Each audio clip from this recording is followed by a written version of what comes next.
Another snack na naman from TikTok. Dried mango with salt and chili. Sa mahihilig sa mangga na katulad ko, fresh man yan or dried, present lagi tayo. Ito ay 250 grams ang isang balot. Ayan, wow. Ang ganda ng laman. Naglalaway na agad ako. Ayan, kita naman natin, may buto at merong mamula-mula, yun ay sili. At merong maputing na parang makintab-kintab, yun po ay yung asin. I-try natin.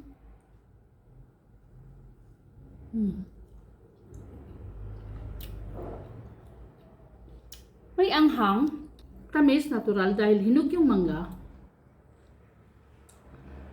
At lasa natin yung asin. Makunat, hindi siya ganong katamis. Natural sweet ng mangga.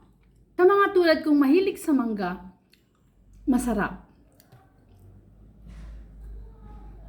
Hindi siya ganon kaanghang. Mild lang yung kanyang anghang. At match na match dun sa tamis ng mangga. Ang sarap ng kanyang pagkakunat. Ito na yung laman ng 250 grams at very affordable po siya at kita nyo naman ang dami niya. Ito po ay buy one take one na at mas nakakamura pa. Mango with salt and chili. Kain po tayo!